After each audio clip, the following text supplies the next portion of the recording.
ഇത് മലപ്പുറം, കേരളത്തിന്റെ ഹൃദയഭൂമിക. മലകളുടെയും താഴ്വരകളുടെയും ഹരിതനിലം. മനുഷ്യത്വവും മതസൗഹാർദ്ദവും കൈകോർത്തു പിടിച്ചു നടന്ന ചരിത്രമണ്ണ്. അതിരില്ലാത്ത സൽക്കാരത്തിന്റെ വിരുന്നുനാട്. 1969 ജൂൺ 16 മലപ്പുറം ജില്ല രൂപീകരിക്കപ്പെടുന്നത്. എന്നാൽ നൂറ്റാണ്ടുകൾക്ക് മുമ്പേ ചരിത്ര താളുകളിൽ ഇടം പിടിക്കത്തക്കവണ്ണം സംഭവ ബഹുലമായിരുന്നു ഈ നാടിന്റെ ഭൂതകാലം. യുദ്ധവും സമാധാനവും കൊണ്ട് ചരിത്രത്തിൽ അടയാളപ്പെടുത്തിയ നാടാണിത്. ചരിത്രാതീത കാലം തൊട്ടേ ഏറനാട്, വെള്ളുവനാട് എന്നിങ്ങനെ അറിയപ്പെട്ട മലപ്പുറത്ത് വിവിധ ജനപദങ്ങളുണ്ടായിരുന്നു. ചേര സാമ്രാജ്യത്തിന്റെ ഭാഗമായിരുന്ന മലപ്പുറത്തിന്റെ പടിഞ്ഞാറേ തീരങ്ങളിൽ റോമിൽ നിന്നും ചൈനയിൽ നിന്നും അറേബ്യയിൽ നിന്നുമുള്ള കപ്പലുകൾ നങ്കൂരമിട്ടിരുന്നു. കോഴിക്കോടിനൊപ്പം പൊന്നാനിയും ലോകപ്രശസ്തമായ തുറമുഖങ്ങളിലൊന്നായിരുന്നു. 9-ാം നൂറ്റാണ്ടിൽ കുലശേഖര രാജാക്കന്മാരുടെ ഭരണകാലത്തിനു ശേഷമാണ് നായർ നാടുവാഴികൾ ഏറനാട്, വെള്ളവനാട് പ്രദേശങ്ങളായി ഇവിടം വിഭജിക്കപ്പെടുന്നത്. സാമൂതിരിയുടെ മേൽക്കോയ്മയ്ക്ക് നേരെ ചാവേറുകളാൽ എതിർത്തുനിന്ന പോരാട്ടത്തിന്റെ മലപ്പുറം പാരമ്പര്യം അന്നേ ഈ നാട് പ്രദർശിപ്പിച്ചിരുന്നു. അതോടൊപ്പം വിദേശ വണിക്കുകൾക്കായി സുഗന്ധവ്യഞ്ജനങ്ങളുടെയും വനവിഭവങ്ങളുടെയും മഹത്തായ നിധി ഒരുക്കിവെക്കുകയും ചെയ്തു. 15-ാം നൂറ്റാണ്ടിൽ വാസ്കോഡഗാമയുടെ കപ്പലോട്ടങ്ങളുടെ ഗതി മലബാർ തീരങ്ങളിലേക്ക് തിരിച്ചത് കേരള ചരിത്രത്തിലെ കറുത്ത തീയതികളിലാണ്. സ്നേഹത്തിന്റെയും സൗഹാർദ്ദത്തിന്റെയും ഈ തീരഭൂമിയെ ശത്രുതയുടെ വാളുകൊണ്ട് അടയാളപ്പെടുത്തിയ ഒരു നൂറ്റാണ്ടായിരുന്നു അത്. കുഞ്ഞാലിമരക്കാർമാരുടെ നേതൃത്വത്തിൽ പോർച്ചുഗീസുകാർക്കെതിരെ നടന്ന ധീരമായ യുദ്ധത്തിന് ആശയപരമായ നേതൃത്വം നൽകിയത് മലപ്പുറം ജില്ലയുടെ തീരനഗരമായ പൊന്നാനിയാണ്. തുഹഫത്തുൽ മുജാഹിദീനിലൂടെ ഈ ആഹ്വാനം ലോകമെങ്ങും മുഴങ്ങി. തുഹഫത്തുൽ മുജാഹിദീനും മൊഹീദ്ദീൻ മാലയും രചിക്കപ്പെട്ട അതേ കാലത്തുതന്നെ തിരൂരിലെ തുഞ്ചൻ പറമ്പിൽ ഭാരതീയ ഭക്തിപ്രസ്ഥാനത്തിന്റെ മരത്തണലിൽ ആ മധുരിക്കുന്ന കാഞ്ഞിരവും തെടുത്തു തുഞ്ചത്തെടുത്തച്ഛൻ. ചക്ഷുശ്രവണ ഗളസ്ഥമാം ദർധുരം ഭക്ഷണത്തിനപേക്ഷിക്കുന്നതുപോലെ കാലാഹിന പരിഗ്രസ്ഥമാം ലോകവും ആലോല ചേതസ്സ ഭോഗങ്ങൾ തേടുന്നു. ലക്ഷ്മിയും അസ്ഥിരയല്ലോ മനുഷ്യർക്കു നിൽക്കുമോ യൗവനവും പുനരധ്രുവം. ഇത് നിള, ഭാരതപ്പുഴ എന്നും ഈ നദി പുകൾക്കൊണ്ടു. ഈ തീരത്തിലാണ് ചരിത്ര പ്രസിദ്ധമായ മാമാങ്കം നടന്നത്. സാമൂതിരിയുടെ പടയോട് മരണം വരെ പോരാടി വീരമൃത്യു വരിച്ച ചാവേറുകളുടെ രക്തം കൊണ്ട് ചുവന്ന പുഴയാണിത്. തങ്ങളെ ചൂഷണം ചെയ്യുന്ന ഒരു അധികാരിയെയും പൊറുപ്പിക്കാൻ കഴിയാത്ത മലപ്പുറത്തിന്റെ ആദർശധീരതയുടെ പ്രതീകമായി ഈ നദി സംസ്കാരത്തിന്റെ തീരങ്ങളെ നനച്ചൊഴുകിക്കൊണ്ടിരിക്കുന്നു. മിനി പമ്പ എന്ന പേരിൽ പ്രധാനപ്പെട്ട ഒരു തീർത്ഥാടന കേന്ദ്രമായി ഇന്നിത് മാറിയിരിക്കുന്നു. മൈസൂർ സുൽത്താൻമാരുടെ വരവോടെ മലപ്പുറം അതിന്റെ ചരിത്രത്തിൽ മറ്റൊരു അധ്യായം രചിച്ചു. ഏറെ തെറ്റിദ്ധരിക്കപ്പെട്ട ആ കാലത്തിന്റെ ബാക്കിപത്രം പക്ഷേ ആധുനികതയുടെ പുത്തൻ പാതകളിലേക്ക് നീങ്ങിയ മലപ്പുറത്തിന്റെ ചരിത്രമായിരുന്നു. ടിപ്പു സുൽത്താൻ വെട്ടിയ റോഡുകളിലൂടെയാണ് ഇന്നും മലപ്പുറത്തിന്റെ ദിനാന്തങ്ങൾ യാത്ര ചെയ്യുന്നത്.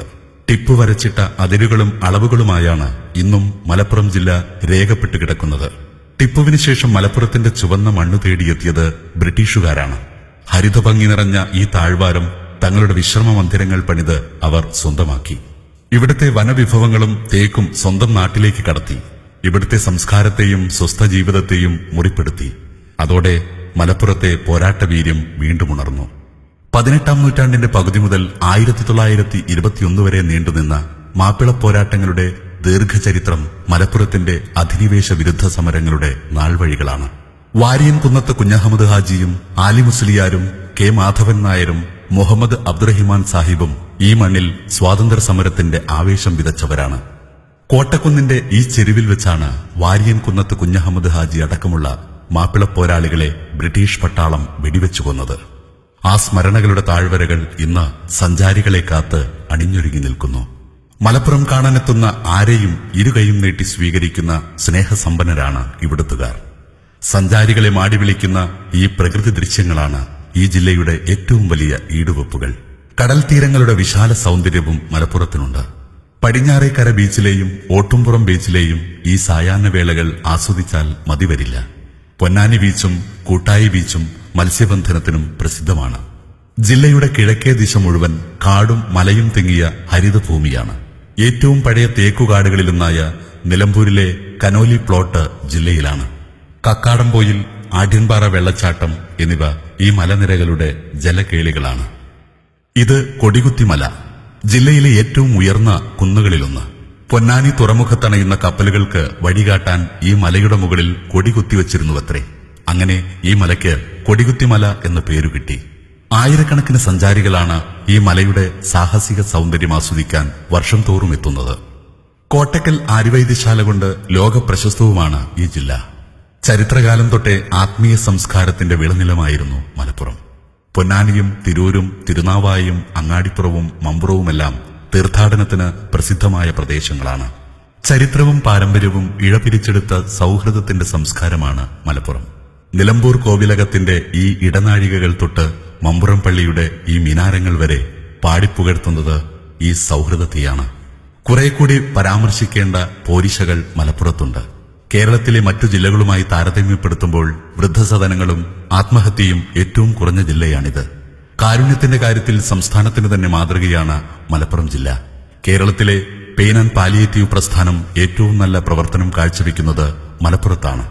ഇത് ഇന്ന് ആഗോള ശ്രദ്ധ പിടിച്ചുപറ്റിയിരിക്കുന്നു. മലപ്പുറം ജില്ലാ പഞ്ചായത്തിന്റെ വൃക്കരോഗ ചികിത്സാ സഹായമാണ് എടുത്തു പറയേണ്ട മറ്റൊരു കാര്യം. ഗൾഫ് പണമാണ് ജില്ലയെ തളരാതെ താങ്ങി നിർത്തുന്നത്. ആ മരുഭൂമിയാണ് ഈ ജില്ലയുടെ പട്ടിണിയും പരിവട്ടവും മാറ്റിയത്. ഇന്ന് വികസനത്തിന്റെ അതിരുകളില്ലാത്ത ആകാശത്തേക്ക് പടർന്നു കയറാൻ പരിശ്രമിക്കുകയാണ് മലപ്പുറം. വിദ്യാഭ്യാസവും ആത്മവിശ്വാസവുമുള്ള പുതുതലമുറ ഇച്ഛാശക്തിയോടെ ഈ മുന്നേറ്റത്തോടൊപ്പമുണ്ട്. അതിരുകളില്ലാത്ത സൽക്കാരം, അതാണ് ഈ നാടിന്റെ മുഖക്കുറിപ്പ്. ഇവിടേക്ക് വരൂ, രണ്ടു കൈയും നീട്ടി സ്വീകരിക്കും.